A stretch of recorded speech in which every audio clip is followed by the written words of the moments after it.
Recording in progress. I was just making a couple minutes ago.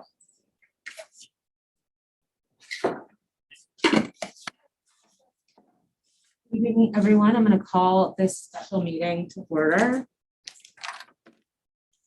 Have a brief conversation about what it means to ensure that our educators are being fully supported when they have to take off due to exposure to COVID. I know many of you know that this has been brought to our attention. I want to thank my fellow board members for making sure that we have this conversation this evening and really thinking through what we can do to wrap as much support around educators as possible.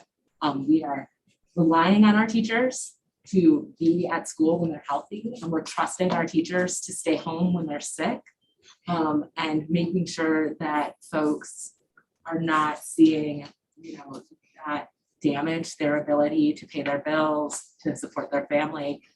Is something I'd like us to spend a little bit of time focusing on tonight. We're not making any decisions. This is just our first kind of opportunity to discuss kind of how we navigate forward. Our later conversation will be focusing a lot on ESSER 3, and I'm going to ask that folks not conflate the two conversations for this evening, but really through the long-term process of investment and the implications and precedent that we're setting as a board. Those are my remarks, and I am excited to hear from everybody else. I am just going to go around so that we all get a chance to speak to this. And Nikki, I can start with you if you'd like. Sure, I'm in the waiting room right now, though. So am I. So sorry. Quick technical, and Nikki, I'll come back to you when you're out of the waiting. Priscilla Schmidt, did you want to speak first? No, I was just wondering if we're going to have a little bit of background from administration on this before we start to discuss. That might be helpful in framing it, or Yeah, I think because this meeting came together pretty rapidly last week, the administration wasn't given a significant amount of time to prepare. So if you have questions, this is a good time to ask those questions and then have, our team, HR, kind of think through the implications of our questions and get information back to us. So it's our first kind of ability to communicate back and forth with the administration. However, they haven't had a ton of time to prepare any sort of presentation, or they haven't had the time to answer questions because we're just kind of having this conversation for the first time as a board. And I am online. I'm sorry, Dr. Jenkins. I could give you some backdrop of the conversation. I don't know what. Yeah. Okay. We've been having conversation, as you know, we've all been receiving communications from various staff about the days, in particular those individuals who went out of days, and it's COVID related, right? And we're trying to be as humane as possible, and as we continue to be in our posture of trying to make sure that we do the best we can around wellness, take care of our staff, and do those things we can within our own power. We have been having this conversation with our members about MTI, specifically Jones and others, about what can we do together. And all the onus wasn't being put on administration nor on MTI, but what would be the moral thing to do in a situation like this. So we have a meeting coming up on the 15th, where this is the topic. I am so happy we're for have this discussion out publicly, as we're moving forward to say what can we do. It is a serious, here to me, stressor on some of our staff. And we're talking about ones we're asking to do all the right things. 97% of our staff vaccinated, and then you can be vaccinated and still get it, right? Even if you come in close contact first, close contact with someone, as I did myself, you're staying out. And if you don't have those days, so we are there. We're looking to have a conversation so we can kind of co-create parameters, but it really helps with the board, with you all being willing to take this conversation up. So I just want to thank you personally for you doing this, and then we can listen to you and your leadership that can help advance our conversation on this. I think we need to do something relatively soon. I'm a past the point. so much for speaking. Yep. I started reading about this just like everyone else back in October. And I thought since we're doing it collaboratively, I think the board needed to weigh in because I know the union had been discussing it. I knew the administration had been discussing it, but we hadn't formally discussed it as a board. And I thought that was a necessary situation. Our staff are the most important thing to us. If we don't have them, we don't have schools. My proposal is to hopefully get this taken care of very soon, to possibly create a COVID bank. So that way people can donate days if they have extra days can be given. Because there are always going to be people who have emergencies that can't afford to take a certain number of days off. And we try and to accommodate the best we can. But when you have a sick child, you're not going to ask, do I have enough days? Now with COVID, we're basically saying if you're a close contact, you're going to have to use the precious sick time you have, which isn't that much to begin with. 10 days if you're a teacher, much less if you're hourly. And then say, oh, by the way, this is more pressing, take it off or work and don't get paid. Well, I can't do that. I can't expect that from anyone. People need to be able to do honest work for honest pay, and they're doing that the best they can. But COVID is a game changer, and it's changed every single industry in this country and probably in the world. So we have to find a way to do that. Additionally, I think we have to also try and include sick leave that's separate from COVID leave, because this isn't just a flu. This isn't just a cold. This is a contagious disease that can kill. And that's a very big difference. So those are my remarks on it. Oh, yes, and I would like a board voted possible. Thank you so much for speaking to that, Board Member Vandermiller. Board Member Pearson, would you like to speak to? Yeah, I'll just quickly mention, like as a mother of 3 kids, who I constantly get the emails from their schools with having to possibly quarantine and such. Like it's a real issue. And I'm blessed and thankful that I have a job that allows me the flexibility to, work from home and then also go where I need to.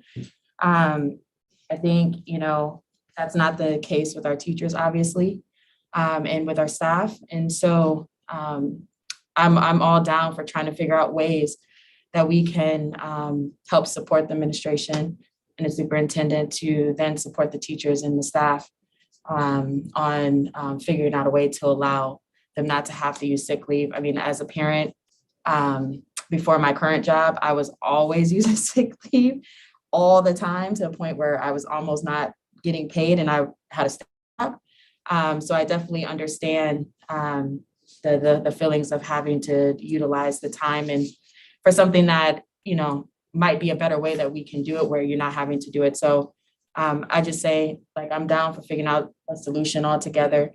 I think, I appreciate the collaboration between the NTI and Dr. Jenkins' office, and hopefully we can figure out a way to do something because it does need to happen. So that's all I say. Board Member Pearson, Board Member Pearson. So I am in full agreement that this needs to happen.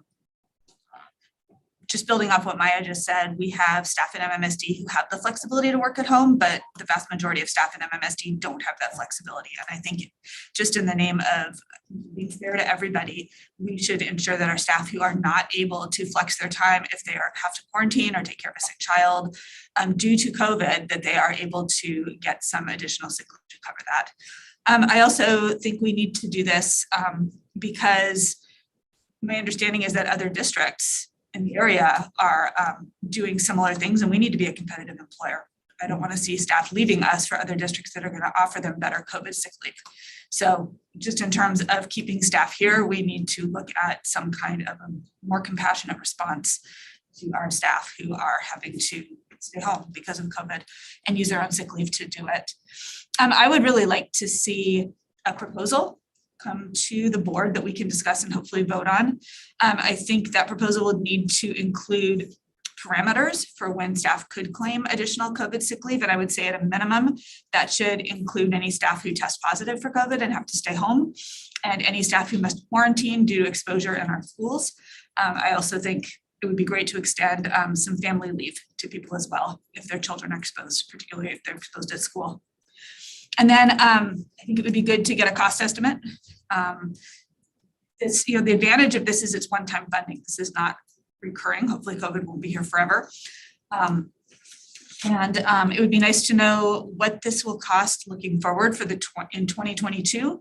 And also it would be nice to know what it would cost to do some back pay of sick leave taken in so far this school year, so since September. So that's my request. I hope we can move forward with this because this is absolutely the right thing to do to support our staff. Board Member Morelli, and then Board Member Castro, I see your hand. Thank you so much, Board President Ali, and thank you so much for my fellow board members to making sure that we are having this discussion tonight. I want to take a couple of steps back to kind of help contextualize a little bit what I have noticed and I have experienced personally. Once we got into once we realized we were in a global pandemic, we're working from home, we needed to adjust it, sick leave, there was quite a bit of incentives in a lot of organizations, the state and MMSD and many other public institutions set up a different leave that was COVID related leave. And then we were very hopeful over the summer and some of that got dropped out. So it's not that we haven't been humane or have been responsive, we have, it's just that we're in this fluctuation of in this timeline of this global pandemic. What I would love to hear from the staff, and it definitely does not need to be tonight, what are some of the limitations on the usability of that fund? What does it look like to bring back the COVID sick leave? And what is the long term of that? My colleague Carusi mentioned, hopefully COVID is not going to be here for forever, but it will be here for another year, another couple of years. We might still be experiencing that. The challenge, I think the other additional challenge that I see, and I'm not sure how other folks are negotiating that, is that we have a large number of our staff that get exposed quite a bit. And so what does it look like to have a fund of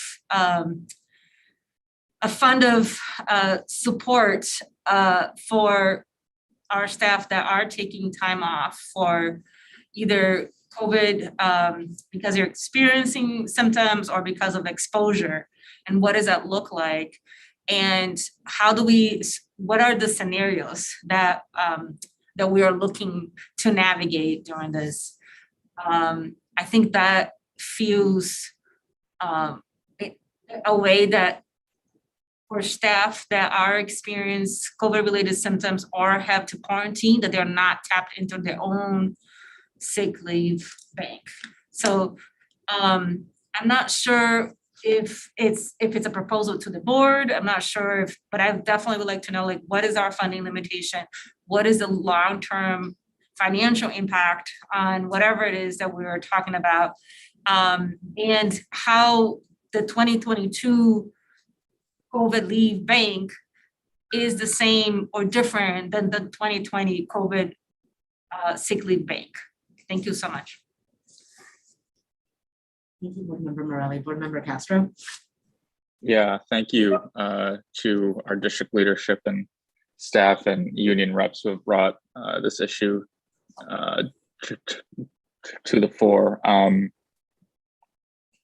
think this is an instance where we can lead with our humanity, as well we should. I'm certainly interested in a cost estimate and proposal, though my instinct tells me that as our vaccination rates go up and we continue to use the best mitigation practices, that we can absolutely afford this. And as well as looking into a time bank component as well. But I'm looking forward to receiving what the union and our superintendent can co-create together, and then getting this done as soon as possible. Thank you so much for speaking to that, Board Member Castro. Board Member Gomez-Schmidt, is there anything that you would like to add? Yeah, I'll just echo everybody's thanks for looking at how we can do a collaborative process to figure this out for our staff members. I've talked with a number of staff who are butting up against that that limit of their sick leave due to illness, waiting for test results, you know, if they have a few symptoms, or having children of their own that are being quarantined due to close contact. And I guess one of the things that I would like to highlight, and I have a few questions, is just that as we're analyzing this, and I agree, coming back with a proposal as to what our options are would be great. And I guess I'd also be curious if this would be a temporary change to policy, and if this needs to actually go through our handbook process, or if this would be something that lives outside of the handbook as a temporary COVID policy. One of the other things, so current analysis of how many staff we are that have reached or are near reaching the limit of their personal illness time, what the options are for setting up a system. I know a few people have mentioned a sick leave bank or something like that. And also what other districts have done to address this issue. I was actually able to talk to another district, to one of the board members in Green Bay, and they said they are actually also meeting on this today to discuss the same issue. And so taking a look at what other districts are doing to grapple with this issue that we know has happened due to the ending of the federal support and funding for this. One of the other pieces of information that I think is potentially very important for this, for us as we analyze this, is that there's the potential that a huge testing change is ahead for us that will alleviate some of this pressure of the waiting time for people who are symptomatic and have been exposed. And that's if we are able to switch to rapid antigen testing instead of waiting for the PCR results. That would be a serious game changer for us in helping staff and helping us determine quickly whether someone has COVID or if it's something that is not COVID. And you know, test results in less than 30 minutes instead of waiting 1 to 2 to 3 days for test results to come back. So as we're discussing what options we have available, I think thinking of that in context too of what might be happening for us going forward in January, and how that might change the landscape and the pressure on the system that we're currently facing. Thank you so much for speaking to that. I'm gonna ask Norma if you have anything you'd like to add. Yeah, of course. Again, I guess I'll just repeat or like echo some of the things that were already said, but I'm No, sorry, Norma, we want to hear Want to hear you. We're just having a really hard time, so give us just a sec, I think. okay. Is it better? Not quite. Okay. You're not. Is it better Yes. now? Yeah. Perfect. I guess I just wanted to say that, you know, I'm in full support of supporting our teachers, and I think they're the backbone of our education and, you know, how our facilities work in our district. So doing anything to support our staff is important, and I fully support like working with them. And I think one important aspect of this would be to get their voices at the table and kind of get their perspective of different staffs that are currently in the district and are facing this problem. I think hearing from them would be really important, and I think it'd bring a lot of new ideas and new voices to the table. So I just wanted to add that. Thank you so much. Norma. Thank you. I just want to build off Board Member Castro's good comment about mitigation strategies. I just wanted to point out that ensuring that everybody can afford to stay home if they are sick is a COVID mitigation strategy for our district, and it will help us ensure that everybody stays healthy. So Completely agree. Thank you so much for speaking to that, Board Member Castro and Board Member Carusi. Board Member Morelli? Yeah, just to add to everything that folks have said, also looking at the impact of how a group of our staff that have particular identities may be caring for multiple family members and may be impacted in a different way than others. So what does that look like? So we're not creating just a universal policy or a universal strategy, but that we are taking into consideration the multiple ways in which people are navigating this global pandemic. Thank you so much for speaking to that. I think that's such an important thing to remember. And I'm grateful for this conversation because I think what is easy to pull away from this conversation is there's a sense of solidarity amongst board members, amongst our administration, amongst our union, that we want to do anything we can to alleviate stress and to make our educators know that they are supported. And that means, looking to new tools and new options, doing things we haven't done before. And it's good to know that we can create a supportive environment amongst the board for that kind of challenge. This poses several complex challenges. I really appreciate the questions from my fellow board members. I'm hoping that we can have this conversation with HR and with Ross and really kind of flush out what are the realities of this conversation and the precedent we're setting.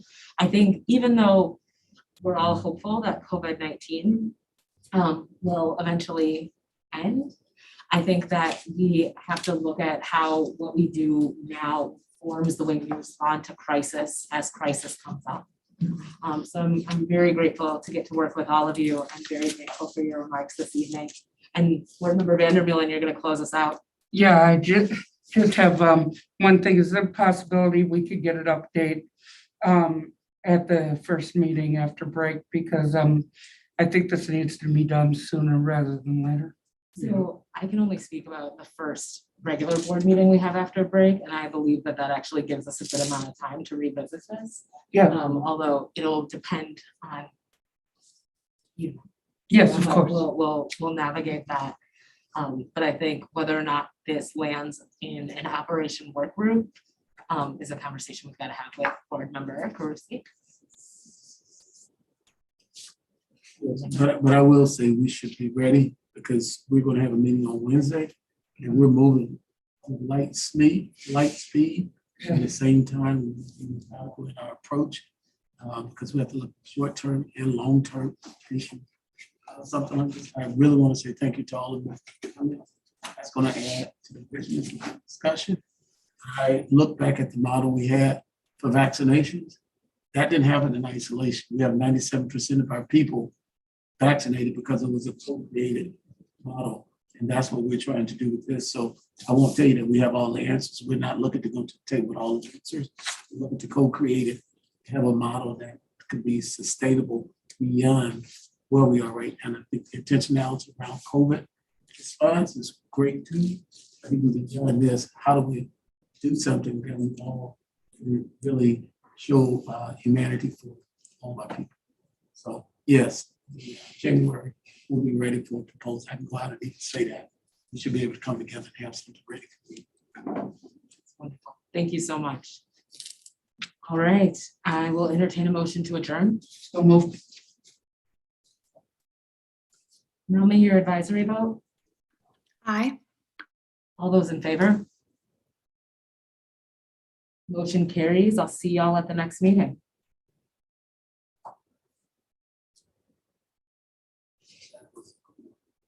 Well done.